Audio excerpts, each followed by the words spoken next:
বাংলাদেশি অনুপ্রবেশকারী মুসলমানরা এখানে ঢুকে তাদের বামপন সরকার ভোটার লিস্ট করে নাম তুলে দিচ্ছে, ভোটার কার্ড করে দিচ্ছে, তারা ভোট দিয়ে বামপনকে জিতেছে। তাই এনআরসি করতে হবে, এসআইআর করতে হবে, সিএ, এখন উনি বললেন সিএ করতে হবে। এ দাবি করেছিল কে? এই মমতা। শুধু তাদেরই ক্ষান্ত হয়নি, কাগজের ডালা করে স্পিকারকে মেরেছিল। আজ নিজের ছুরিতেই নিজেই হালাল হচ্ছে। মাস কোথা না ঝাড়ে এবারে ঢুকে গেছে তৃণমূলের পেছনে। আমি অ্যাডভোকেট আলী আফজল চাঁদ বলছি, হাইকোর্টের আইনজীবী হিসেবে বলছি, একজন মুসলমান হয়ে বলছি, সৈয়দ বংশের মুসলমান হয়ে বলছি, বাংলার বুকে ভারতীয় মুসলমানদের, ভারতীয় নাগরিকদের डरने का बात नहीं है, नहीं है, नहीं है। কিন্তু যারা অবৈধ পাকিস্তানি হোক, বাংলাদেশি হোক, অনুপ্রবেশকারী হোক, चुन चुन करके बंगाल से हटाएगा। বিজেপির ক্ষমতা থাকলে চ্যালেঞ্জ অ্যাকসেপ্ট করবে। আপনি এসআইআর কত ক্ষমতা আছে আপনি করুন, আর আমরাও আপনাকে চ্যালেঞ্জ করছি, একটা লোকের যদি নাম বৈধ ভোটারের বাদ যায়, বাংলার ক্ষমতা কি দিল্লিতে 2023 সালের অক্টোবর মাসের ট্রেলার দেখিয়েছে। আগামী দিনে আপনাদের পুরো সিনেমাটা দেখাবো। যাবি তো যাবি, গেঞ্জি পরে যাবি, আন্ডারপ্যান্ট পরে ফিরে আসবি। নির্বাচন কমিশন স্পষ্ট জানিয়েছে এসআইআর শুধুমাত্র অবৈধ ভোটারদের নামই বাদ যাবে। তারপরেও বারবার এসআইআর সঙ্গে একাধিক মন্তব্য করছেন তৃণমূলের উচ্চ নেতৃত্ব। জনসাধারণের মাঝে ভীতির পরিবেশ তৈরি করতে চাইছেন তৃণমূল কংগ্রেস। দেখুন, ঘাড় কেন কাত, তৃণমূল কংগ্রেস এক জাত। আজকে সর্বদলীয় বৈঠকে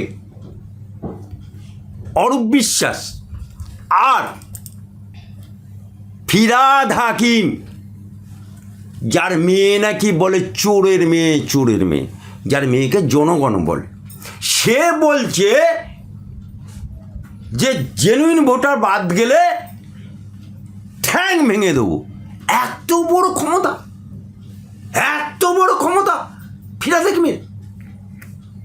ফিরহাদ বাবু, তুমি তো বাঙালি না, তোমার বাপ তো নন বেঙ্গলি, মা তো হিন্দু।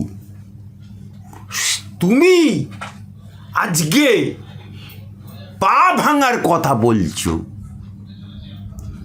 ইয়াদ করো, স্মরণ করো, যে দলের হয়ে তুমি আজকে ব্যাট করছো, সেই মমতা ব্যানার্জিকে তোমাকে টিকিট কাউন্সিলর করবে না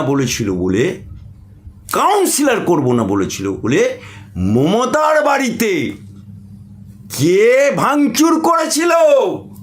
তুমি করেছিলে। তুমি অনেক কিছুই ভাঙতে পারো, পা ভাঙতে পারো, মমতার টালি ভাঙতে পারো, মমতা বাড়ির দরজা ভাঙতে পারো, কিন্তু নির্বাচন কমিশনের এসআইআরের একটা লোকের, বিএলওর যারা অফিসার আছে, একটা যদি বাপ্পের বেটা হয়, একটা বিএলও গায়ে হাত দিয়ে দেখো। এসআইআর বন্ধ করার যদি হিম্মত থাকে, করে দেখাও। আমি অ্যাডভোকেট আলী আফজল চাঁদ বলছি, হাইকোর্টের আইনজীবী হিসেবে বলছি, একজন মুসলমান হয়ে বলছি, সৈয়দ বংশের মুসলমান হয়ে বলছি, বাংলার বুকে ভারতীয় মুসলমানদের, ভারতীয় নাগরিকদের डरने का बात नहीं है। ভারতীয় মুসলমানদের যারা বাপ 14 পুরুষের কবর আছে, যারা পাকিস্তানের ডাকে এই দেশ ছেড়ে যায়নি, যারা জিন্নার ডাকে পাকিস্তানে যায়নি, এই ভারত মাতার সন্তান হিসাবে যে মুসলমানরা মা বাপের বাপ দাদার 14 পুরুষের কবর ছেড়ে যায়নি, এই ভারত মাটিতে 5 বার নামাজ পড়ে চুম্বন করে, তাদের डरने का बात नहीं है। কিন্তু যারা অবৈধ পাকিস্তানি হোক, বাংলাদেশি হোক, অনুপ্রবেশকারী হোক, चुन चुन करके ये बंगाल से हटाएगा। এসআইআর শুধু বাংলায় হচ্ছে না, নির্বাচন কমিশন ঘোষণা করেছে টোটাল 12টা, তার মানে 11টা রাজ্য হচ্ছে, 12 নম্বর হচ্ছে পশ্চিমবাংলা। 12টা রাজ্যে, 11টা রাজ্যে কোনো শব্দ আছে? কোনো রাজ্যে কোনো কেউ আওয়াজ তুলছে? এরা আওয়াজ তুলছে কেন?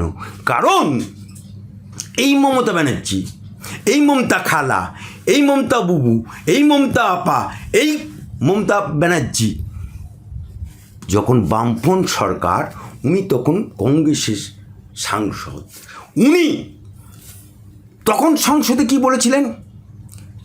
বাংলাদেশি অনুপ্রবেশকারী মুসলমানরা এখানে ঢুকে তাদের বামপন্থ সরকার ভোটার লিস্ট করে নাম তুলে দিচ্ছে, ভোটার কার্ড করে দিচ্ছে, তারা ভোট দিয়ে বামপন্থকে জিতেছে, তাই এনআরসি করতে হবে, এসআইআর করতে হবে, সিএ, এখন উনি বলেন সিএ করতে হবে। এ দাবি করেছিল কে? এই মমতা। শুধু তাদেরই খান্ত হয়নি, কাগজের ডালা করে স্পিকারকে মেরেছিল। আজ নিজের ছুরিতেই নিজেই হালাল হচ্ছে, মাস কোথা না ঝাড়ে, এবারে ঢুকে গেছে তৃণমূলের পেছনে। তাই এখন বৈধ অবৈধ, প্রথমে তো বলছিল হতে দেবো না, ফাটিয়ে দেবো, আগুন জ্বলে যাবে, কোথায় গেল? এখন সেখান থেকে নেমে এলো বৈধ। এরপরে কোথায় যাবে? আমি বলছি, আমি অ্যাডভোকেট আলী আফজাল চাঁদ বলছি, বৈধ ভোটারের নাম বাদ যাবে না, যাবে না, যাবে না। কারণ প্রত্যেকটা বুথ লেভেলে বিএলও যাবে 3 বার করে বাড়িতে, 3 বার করে।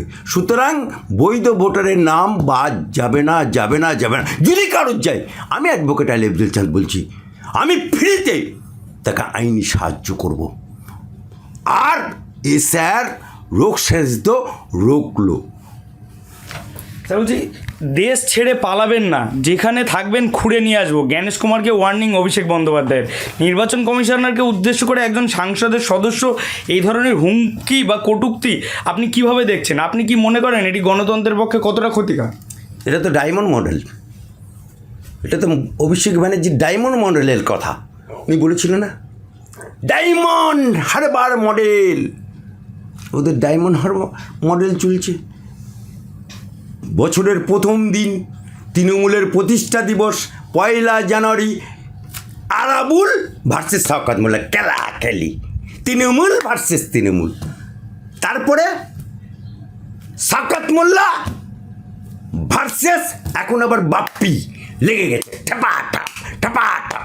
তারপরে নতুন করে আবার হচ্ছে কে না, জাহাঙ্গীর খান বাদশাহ, এককালে ড্রাইভারি করতো, এখন ডাইয়ে পুলিশ, বাঁয়ে পুলিশ, পেছনে পুলিশ, সামনে পুলিশ, পুলিশে গার্ড করে চলছে। আজকে এই কারণে অভিষেক বাবু, তুমি জ্ঞানেশ কুমারের কথা বলছো, তুমি নাকি দিল্লি যাবে 1 লক্ষ লোককে নিয়ে ঘেরাও করতে। নট করো অভিষেক ব্যানার্জি, তুমি এর আগেও বলেছিলে যে আমি 100 দিনের কাজের টাকা আনতে যাচ্ছি 1 লক্ষ লোক নিয়ে। কটা লোক নিয়ে গেছিলে? কটা লোক গেছিল? শুধু রাজঘাটে কিছু লোককে নিয়ে জড়ো হয়েছিল যখন, পুলিশ কিচ্ছু করেনি,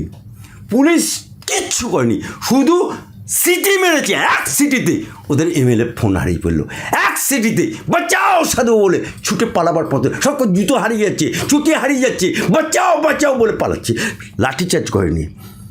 তারপরে দিনে গ্রাম উন্নয়ন দপ্তর ঢুকলো, সেখানে যখন দিল্লি পুলিশ ঢুকলো, তখন ওই অভিষেক ব্যানার্জি, এই মরদের বাচ্চা, মেয়েদের পাল্লুতে লুকোতে লাগলো, মেয়েদের পাল্লুতে এইরকম করে মেয়েদের পাল্লু, পাঁঠি বাচ্চা হয়ে যায় দিল্লিতে।